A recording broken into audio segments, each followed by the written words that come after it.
Have you ever sat alone in your living room and wondered, why don't they want me around? You raised your kids, gave them everything you could, worked hard your whole life, and now the house is quiet. Sometimes painfully so. You offer help, you offer wisdom, even your warm company, but they don't seem to want it. Not the way you expected, not the way it used to be. You're not alone in feeling this way.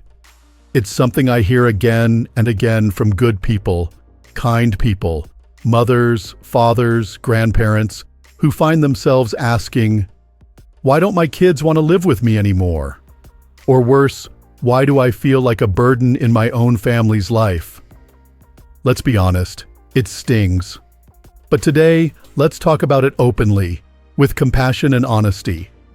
Not to place blame, but to understand. Because when we understand, we gain the power to choose peace, to change course, and to find new joy. Here's the truth. Many young people today simply don't want to live with their aging parents.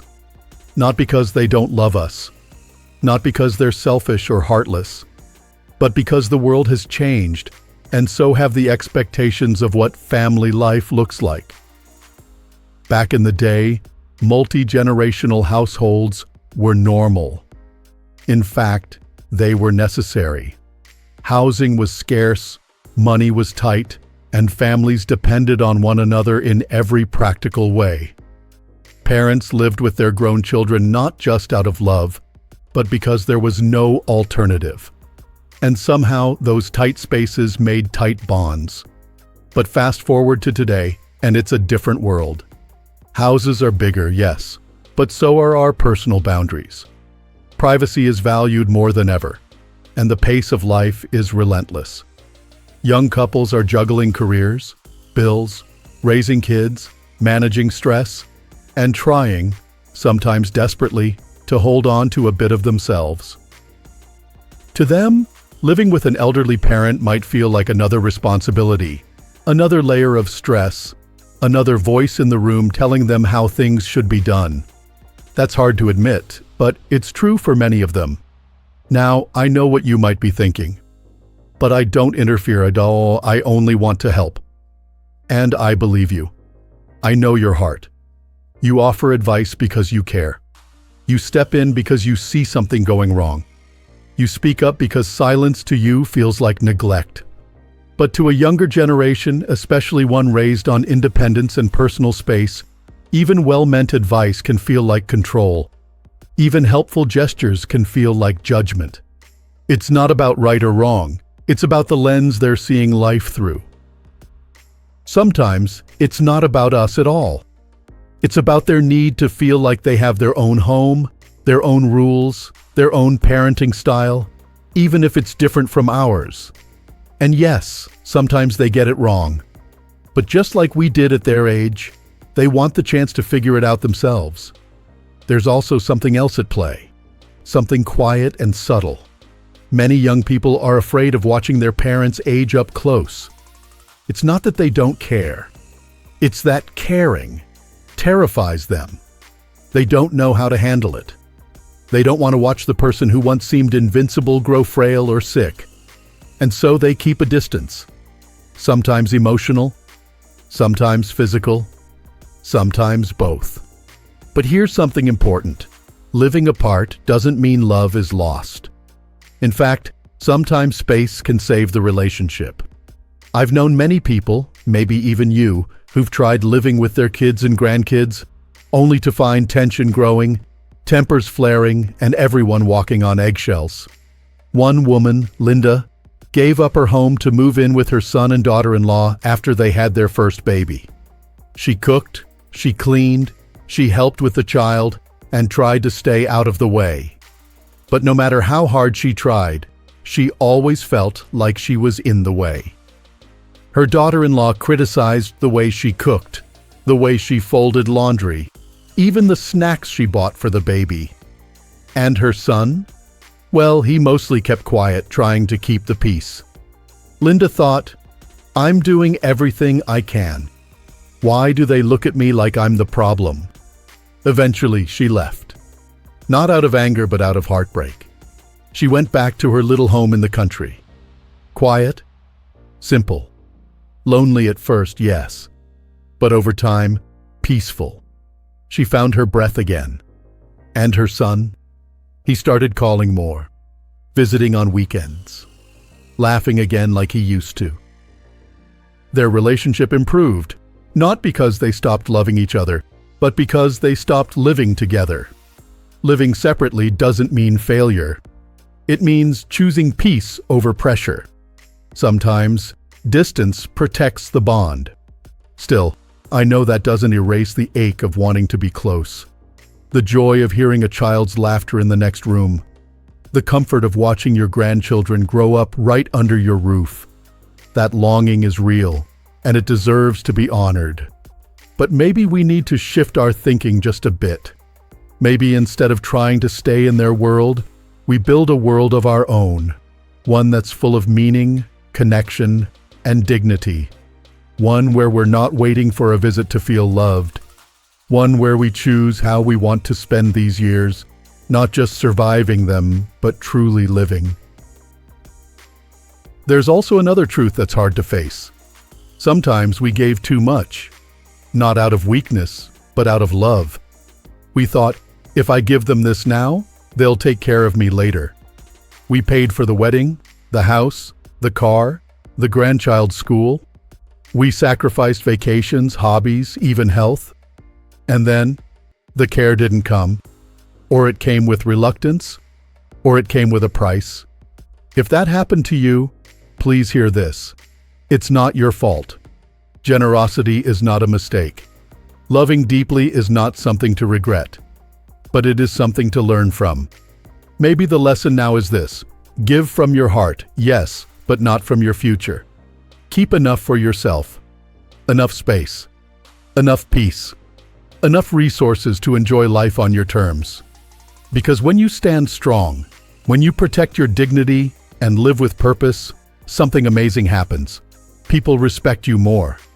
Even your own children, especially your own children. They start to see you not as a dependent, but as a whole person.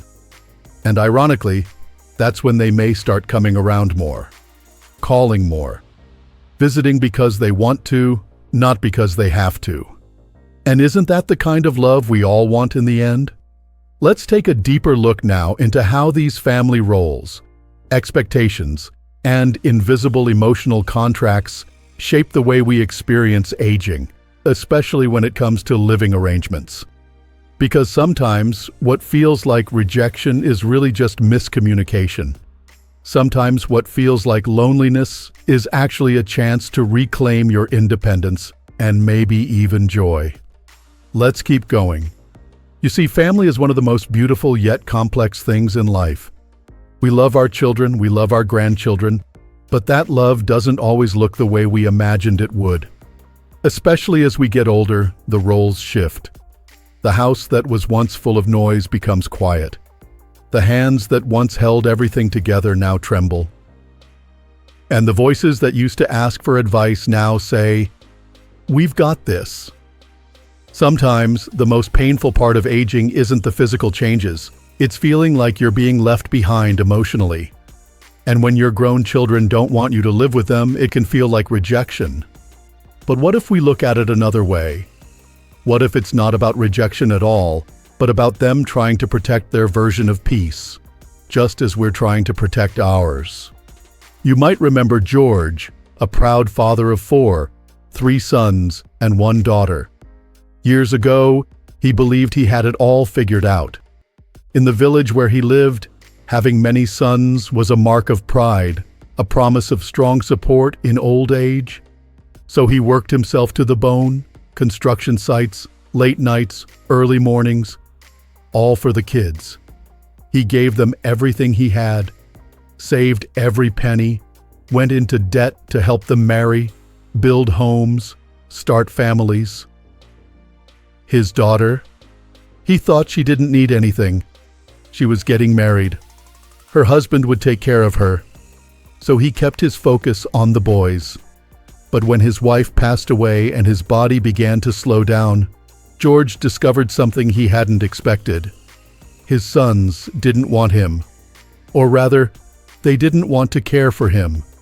They passed him around, 1 month at a time, from house to house like a package nobody wanted to keep. And each place he felt smaller. The looks from his daughters-in-law, the cold meals, the whispered complaints. Eventually, he left them all. He went back to the quiet countryside, to a humble little home where, for the first time in a long while, no one made him feel like a burden. His life became simpler, but his heart became lighter. Peace returned. His daughter Susan visited sometimes. She had always loved him. But her husband never forgot the way George had once demanded a dowry from her, money he used to support her brothers. And now, years later, that choice came back like a shadow. George's story isn't rare, and it brings up something many people don't talk about enough. How we treat our children when they're young often shapes how they treat us when we're old. When we spoil one child, give too much, or expect too little in return, we don't just hurt the others. We also set up a pattern that may come back to haunt us. That doesn't mean we shouldn't give. Love is generous. Parents do make sacrifices, but love should be paired with wisdom.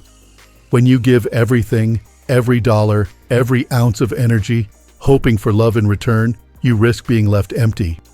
And when your children learn that love means mom and dad will always give and never ask, they grow up not knowing how to give back.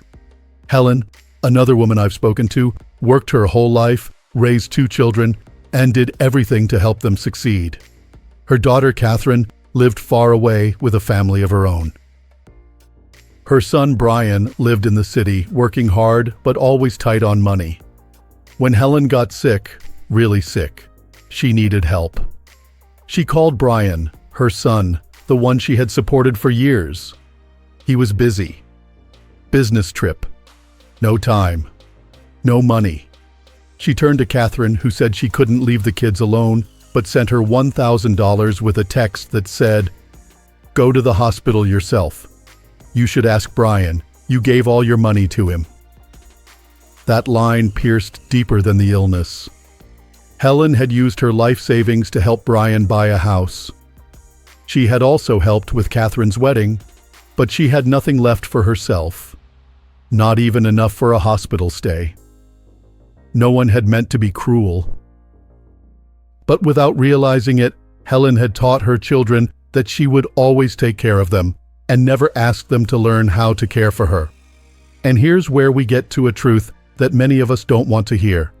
It's not unloving to hold something back for yourself. It's not selfish to have boundaries. In fact, those boundaries can preserve relationships. When you have your own space, your own money, your own peace, you're not just protecting yourself. You're showing your family that you are still whole, still worthy, still someone to be respected.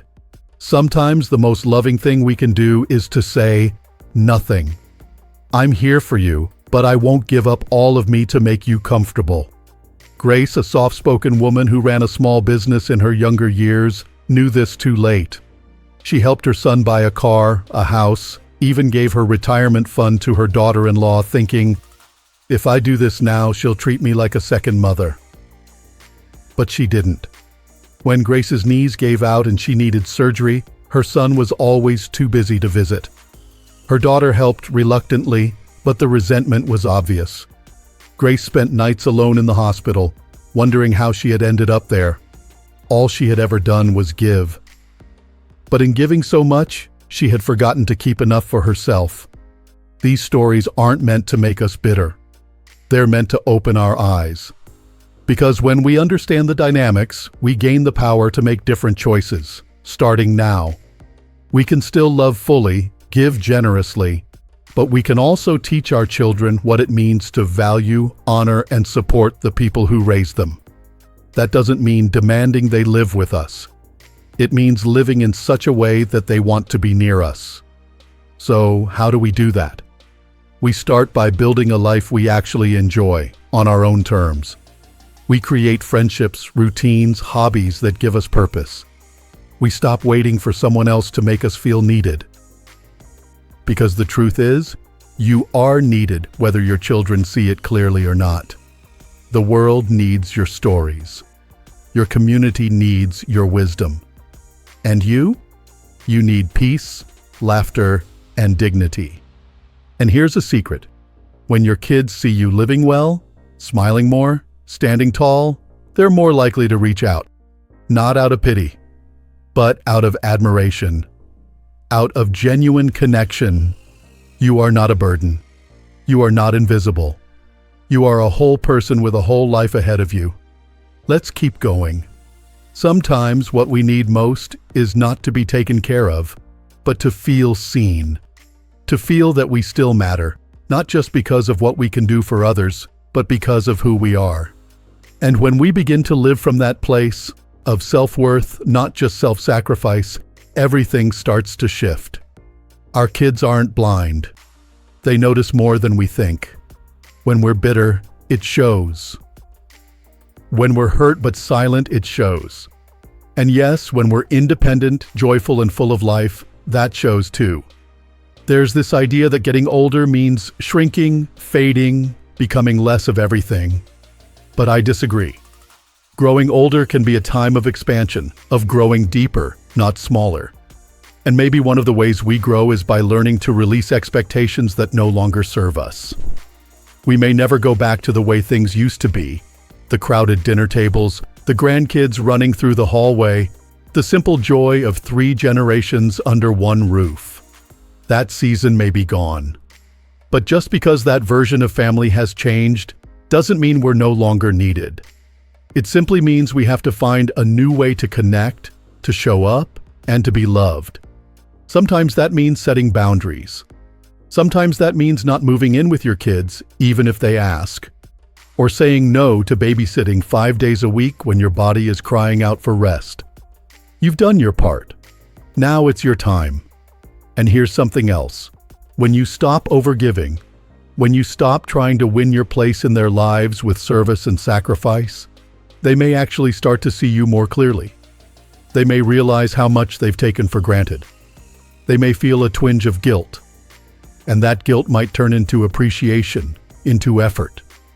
But even if it doesn't, you still win. Because peace of mind is worth more than proximity. Now, let's talk about something that many seniors ask. Should I tell my children how much savings I have? Should I let them know everything about my finances? Or should I keep that private? This is such a delicate issue. On one hand, we worry. What if something happens to us and no one knows where the documents are or how to help? On the other hand, we fear that if our children know too much, they might expect it. Or worse, pressure us for it. One woman, Helen, you remember her, gave away everything without keeping a safety net. Another, named Grace, gave until there was nothing left and found herself sleeping alone in a hospital bed, waiting for someone who didn't come. And then there's Jane. Jane is 70. She lives in a small apartment in a quiet neighborhood. Her children are grown, one nearby, one across the country. Years ago, after her husband passed away, she sat down with a financial advisor, not her kids, and made a plan. She kept enough money to live comfortably. She set aside some for emergencies. She drew up a simple will. And she decided, with clear eyes and a full heart, to give her kids small gifts when they needed help, but never to drain herself for their comfort. And guess what? Her kids didn't love her less. In fact, they seemed to respect her more. They saw she was stable, secure, and not depending on them. And because she wasn't always available, they began reaching out more. Sometimes mystery creates value. You don't have to tell your children every detail about your finances. You can prepare the documents they'll need when the time comes, but you don't have to lay it all out while you're still standing strong. You are allowed to have your own life, your own security, and your own plans. That's not cold, it's wise. And remember, when it comes to giving, whether it's time, energy, or money, you get to choose. Not out of fear, not out of guilt, but from a place of confidence and clarity. One man, Charles, told me something I'll never forget. He said, "I spent 40 years giving everything to my children, every dime, every favor, every weekend, and they still don't call. But the moment I started saying no, they started paying attention." That stuck with me, because sometimes love looks like giving, and sometimes love looks like letting go. Now, none of this means we should shut our families out or turn our backs on them. Family matters. Grandchildren matter. The memories we share, the holidays, the hugs, those are still precious. But you can enjoy your family without living under the same roof, without giving up your space, without becoming someone you barely recognize just to keep the peace. You've earned the right to rest. You've earned the right to boundaries. You've earned the right to say, "I love you, but I also love myself." And maybe, just maybe, that's what your children need to see most. There's one more thing I want to say, and I hope you'll take it to heart. No matter how your children treat you, no matter what your past looks like, no matter how alone you sometimes feel, you still have value. You still have wisdom. You still have stories that the world needs. You still have a spark inside of you that no one else can extinguish. So don't spend these years waiting for someone to knock on your door. Step outside. Call a friend. Join that group. Plant that garden. Volunteer. Travel if you can. Sing if you want. Laugh out loud. And don't do it to prove anything to anyone. Do it because your life matters. Still, right now, just as it is. If your kids come around, let it be because they love the person you are, not just the things you've done for them. If they don't, let that be their journey, not your burden. And if you've been hurt, really hurt, by a child you loved, please remember this. Their choices don't define your worth. You don't need their permission to heal, or to move forward, or to start again. You are not too old. You are not too late. And you are never, ever alone. This world still needs your heart, your voice, your strength. So if you're watching this and nodding quietly, maybe even wiping away a tear, I want you to do one thing for me. Leave a comment. Tell me something you've learned about family, about boundaries, about aging with dignity, because your story could be the very thing someone else needs to hear today. And if this message spoke to you, please like the video, share it with someone who might need it, and don't forget to subscribe to Strong Elderly Life. This channel is here for you, to remind you that you're not alone, to give you tools to live with confidence, strength, and joy, no matter what your family dynamic looks like. Here's to living your best life at any age. You deserve that. Let's keep going. One step, one choice, one strong day at a time.